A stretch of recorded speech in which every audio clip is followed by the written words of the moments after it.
Okay, so now in this next tutorial we're going to start working through the triple treble crochet. So just like before, we've created a foundation chain of 20 stitches. This time, because it's an even taller stitch, we're going to create a turning chain of 5 stitches. So we are now going to work along our foundation chain. We will ignore the first loop on the hook. We will ignore the 5 turning chains, 1, 2, 3, 4, 5, and we will go into the 6th stitch.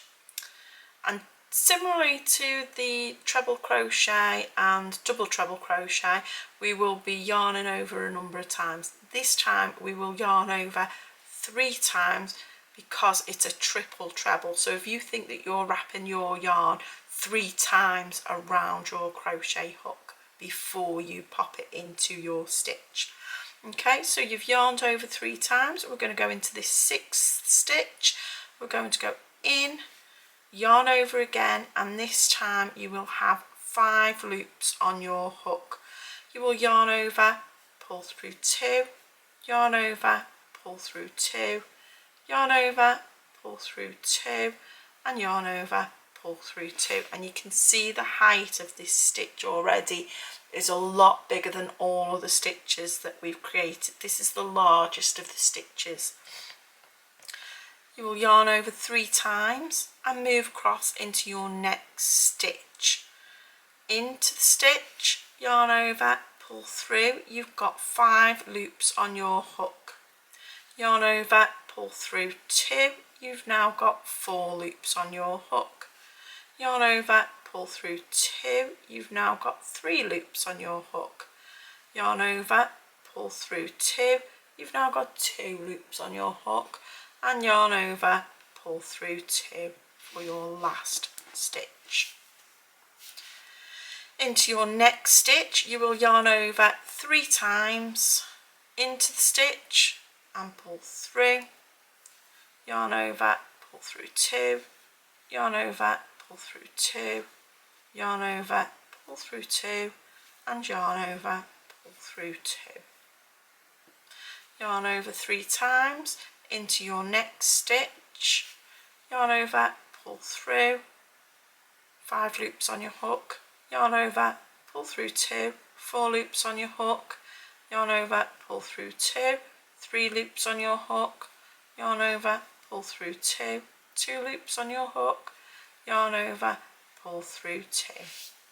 And you're going to continue to work this stitch all the way along to the end. And what you will find is we will ignore this set of turning chains, and you'll be able to count your posts again, and you should have a total of 20 posts if you pause the video and join me back at the end. You're now at the end of your row, and what you will see is that you have a total of 20 posts, and you will ignore this turning chain as well. Now you will see that your work is trying to do its own thing. That is because the tension on this foundation row is slightly tighter than the stitches that we are creating here. If over time this will straighten itself out as you get your piece of work growing and growing, this will straighten itself out. You can also block your piece of work by popping this on a towel with a pin in each corner, and then just spray it with a bit of water and it will dry more square. Alternatively, if you want to, just for that foundation row, you could always move up from a 5mm crochet hook to a 6mm crochet hook, and then continue with a 5mm to create this first row. I'm quite happy with it like this because this piece of work is going to need to be blocked at some point and dampened to make it symmetrical anyway, so I'm happy to do that. I'm happy to continue where I am. So for your next row, I'm going to chain a total of 5 chains again. I'm going to turn my work just like I've done before. We're not working into the space stitch, so we're ignoring the loop on the hook. we're ignoring the 5 chains, we're ignoring the base stitch underneath those chains. We're going to yarn over 3 times and then work into the next stitch. So the next stitch will be just above this second post. Yarn over, pull through, 5 loops on your hook, yarn over, pull through 2, yarn over, pull through 2, yarn over, pull through 2, and yarn over, pull through 2.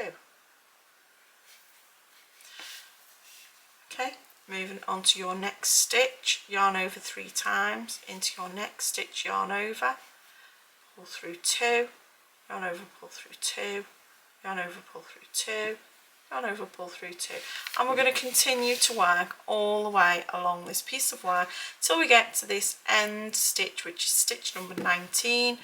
Then we will work into stitch number 20, just as we did with the treble crochet and the double treble crochet. We're going to work into the top of this turning chain, the turning chain. If you pause the video and meet me back. You're now at the end of your row, and just like before, we will yarn over 3 times, and this time we will place our hook into the top of that turning chain from the previous row, and we will just continue that triple treble crochet into that last stitch. So as you can see, you've got a number of stitches that are much higher than your previous stitches. So that is your triple treble crochet. That is the last of the basic stitches for you to learn. If you do try this particular stitch, let me know how you get on. Love to see samples of your work, what it looks like and what you've used that stitch for. Also, if you liked it or disliked it, what you liked about it, what you didn't like about it, love to hear all about it. If you can post in the group, that would be great.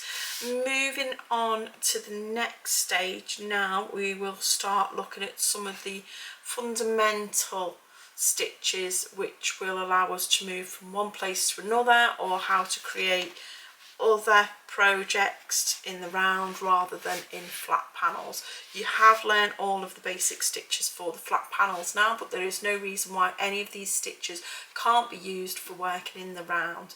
So I shall see you on our next video. Until then, don't forget to keep posting in group. Thanks a lot. Bye.